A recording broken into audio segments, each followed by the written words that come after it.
Hello and welcome to Subway NIBFA today. I'm Barry Green. We've got more action from the matches in March on the way.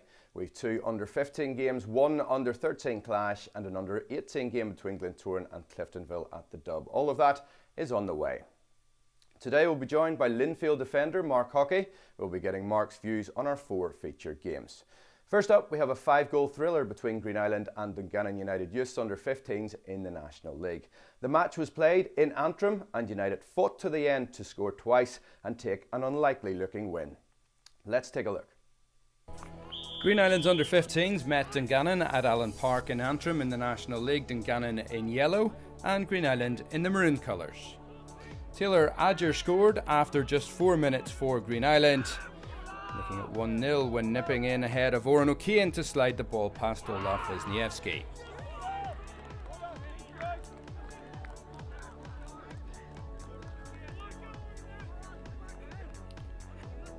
Lewis Barr then robbed Terry Devlin of possession in midfield. He surged towards the Tenganan goal, but on this occasion Adger miscued with his right foot and Tenganan's goalkeeper made the save.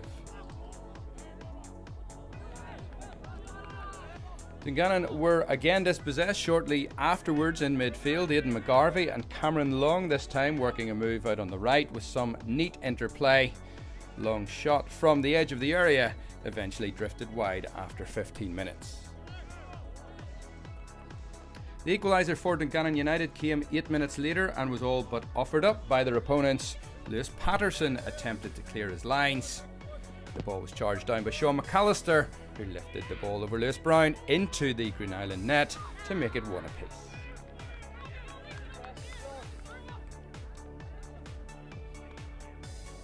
Green Island were back in front before the break though. The normally pinpoint Devlin gave away a pass which Lewis Barr capitalised upon to fire past Wisniewski. Good finish this one.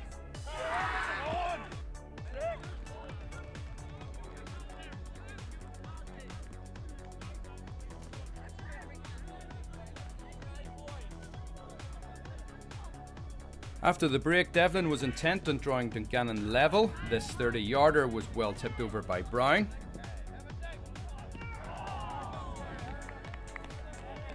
But the game turned on its head with just 3 minutes left. Jack Patton headed towards his own goal from this Tenganan corner and Liam Toman tapped in to make it 2-2.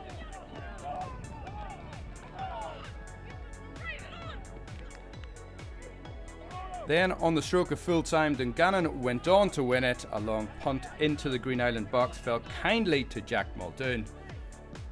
And he crossed for Vicky Saldana to head home for a dramatic turnaround success. Full-time from Allen Park, Green Island 2, Tenganan 3.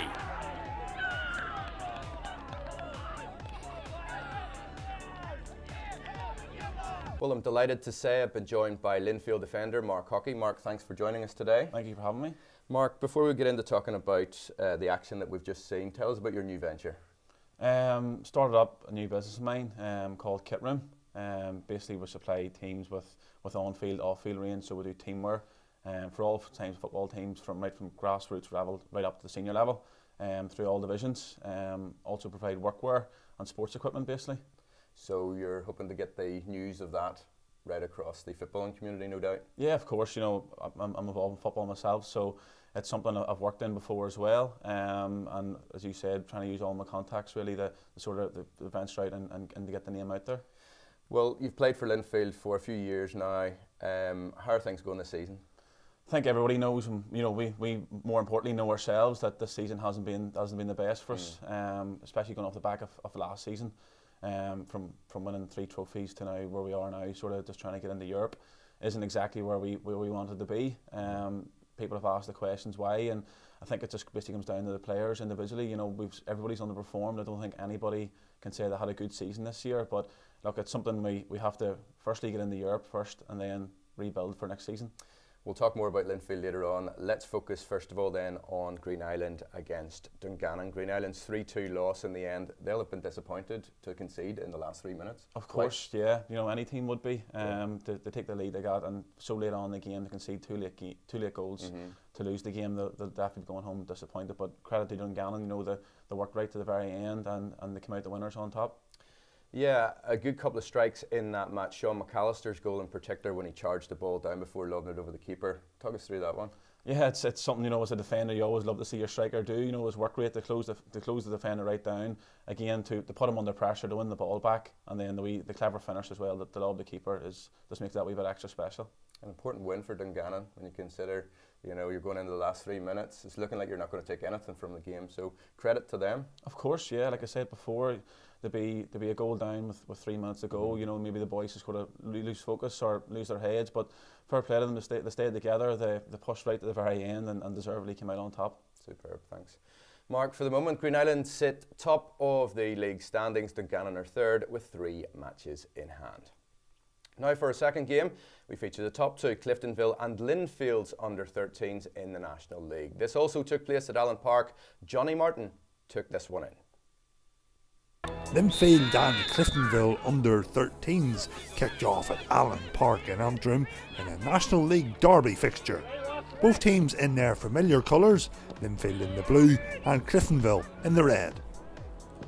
In a tight opening first half, Linfield claimed for a penalty, but the referee carded Linfield's number 9 Dylan Rhodes for diving. Great wing play from Sean Moore down the left allowed Cliftonville a shooting opportunity. The ball fell at the feet of Jake Scott, whose curling effort forced Rian Brown in the Linfield goal to make a fantastic diving save.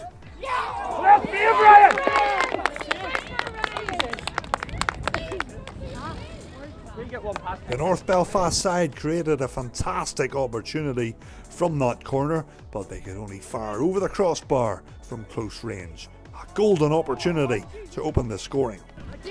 Down at the other end, Linfield opened the scoring in spectacular fashion when Rory McConville's long-range half-volley looped into the top corner. 1-0 to Linfield just before half-time in the 27th minute.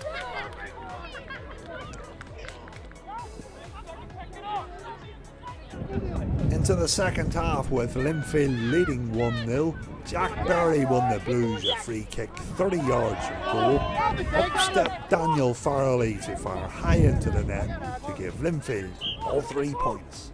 Full time it finished Linfield 2, Cliftonville 0.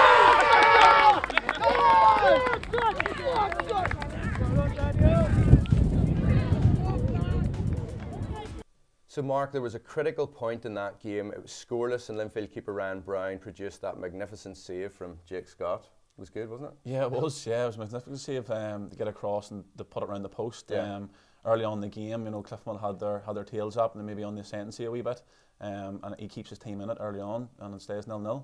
That proved vital, didn't it? Because Linfield then went on, obviously, to take the win. Of course, yeah. You know, making a save like that for a keeper is probably as good as scoring for a striker. Yeah. And like you said, it gives the players that wee bit of momentum and belief that they can go on then to win the game.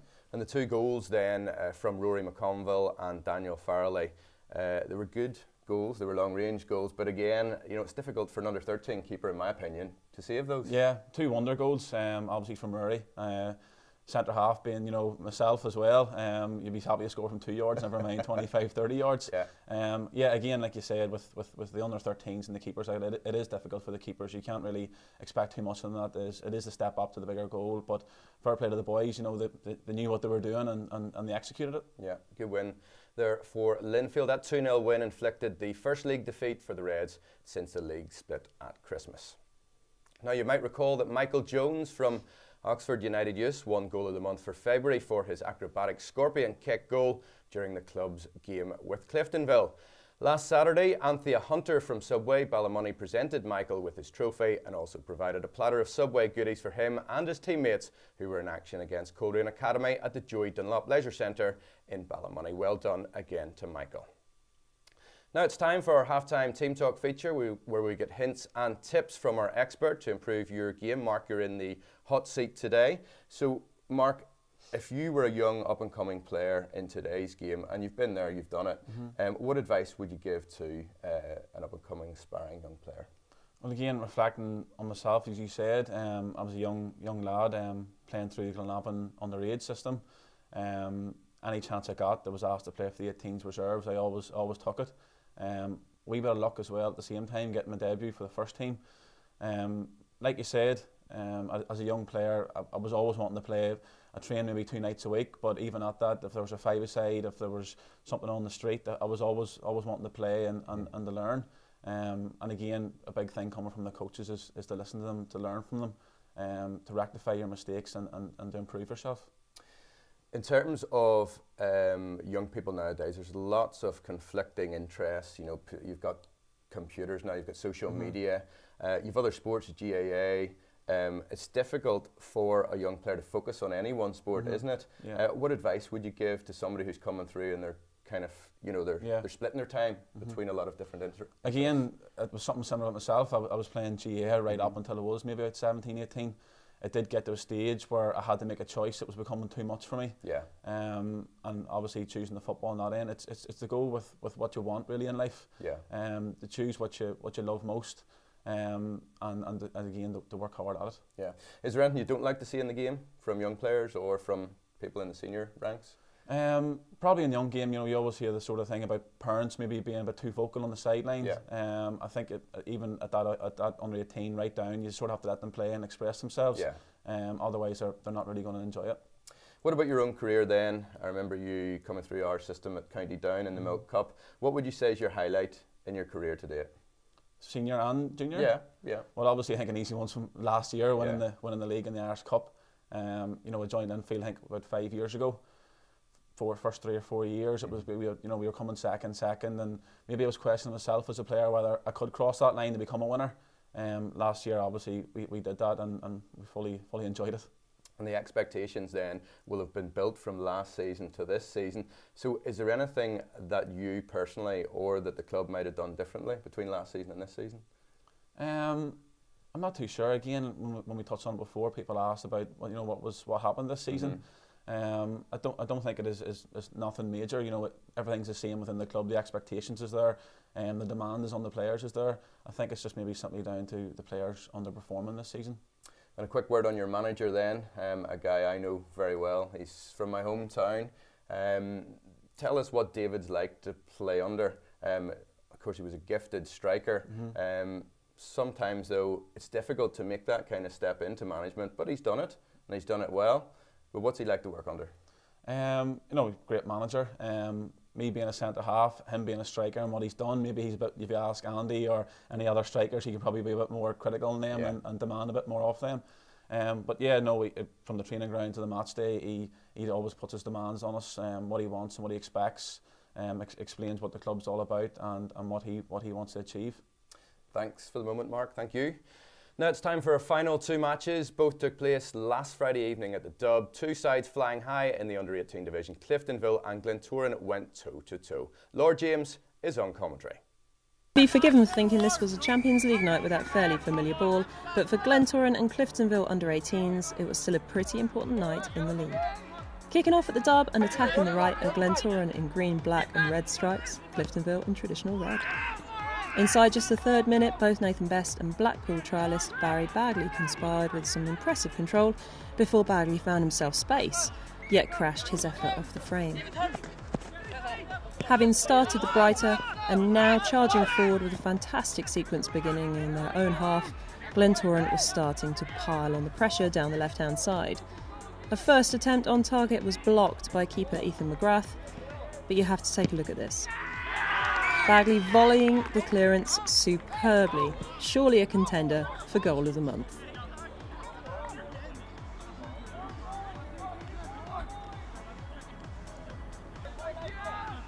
In response, Cliftonville pressed and showed how dangerous they can be on the break.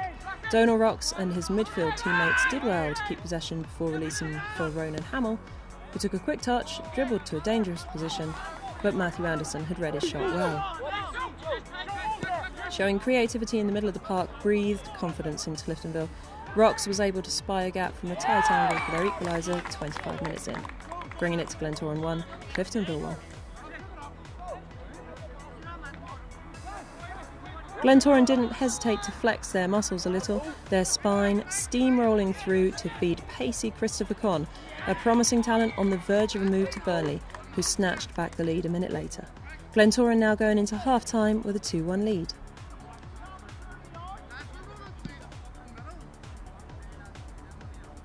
The high-flying East Belfast side hit the post just before Con squared up against the wall for this free kick, curled beautifully and proving too much for McGrath.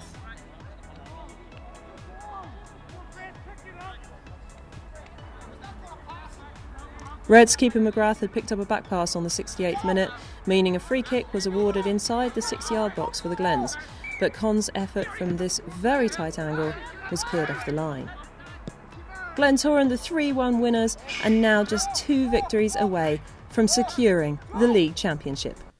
So Mark, 4 goals and a good advertisement for youth football here in Northern Ireland. Yeah, brilliant. It's always to see goals at youth level. Like you said, with young Glentoran player Barry Bagley, the first one, great technique to catch it on the volley and to execute it, but great build-up play as well from Glentoran. And they obviously went on to get the 3 points. Yeah, Christopher Con's another guy worth talking about here, isn't he? 2 goals for him, and that, the curling free kick round the wall. It was textbook, wasn't it? Yeah, it was 2 good goals. You said with the free kick. Maybe from the angle we get, I'm not too sure about the wall, what way it was set up. But he's seen the gap around the keeper's side and he's finished it well. It's no surprise that Bagley and Con then are attracting interest from clubs in England.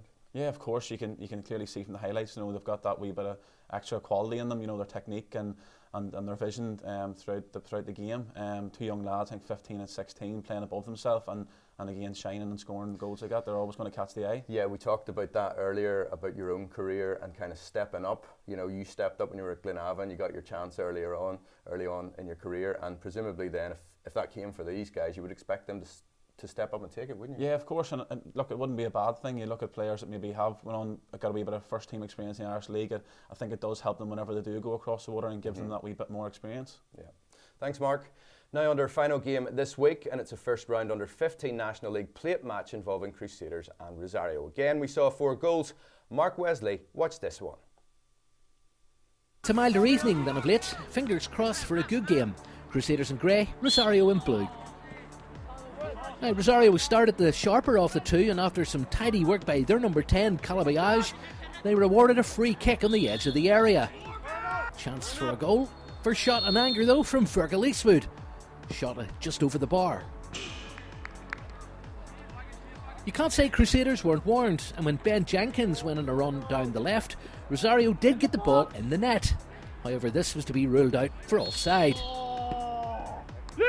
Then from a Rosario corner, some scrappy defending by Crusaders, and Tiernan Davis, the Rosario number 4 on hand, stabbing the ball home from close range. This is a better start from Aidan McCann's Rosario side, who've suffered a bit of a dip in form over the last few games. Signs looking good though, and so far, could they keep the pressure on? As we started losing natural daylights, there were signs Crusaders were coming alive, and when Kieran Campbell slotted an accurate pass through the middle, Oliver McGrath crossed after getting the better of the Rosario number 4, Sean Paul McKeever getting the equaliser. Rosario were to come close to retaking the lead. Lorcan Davis with the throw-in, and eventually when he got the ball back, a long punt forward, then a turn of pace from Ben Jenkins was the lead to a left-footed effort. Watch as Jenkins cuts inside. This wasn't too far away. Bad luck for the number 7. Crusaders kept plugging away, and an optimistic long ball forward was to fall favourably for Oliver McGrath, and as the Rosario keeper came off his line, McGrath chipped the ball into the back of the net. A touch of a real pro in the making. Now that Crusaders were in the driving seats, could Rosario find a way back? Well, they needed to reorganise, and as the game entered the final stages, and as usual, you start committing men forward and chasing a game, you run a risk at the back. And when James Watson played a ball wide from the resulting cross, the Crews were to seal the game. Once again, number 10, Oliver McGrath slotting home. The game finishing Crusaders 3, Rosario 1.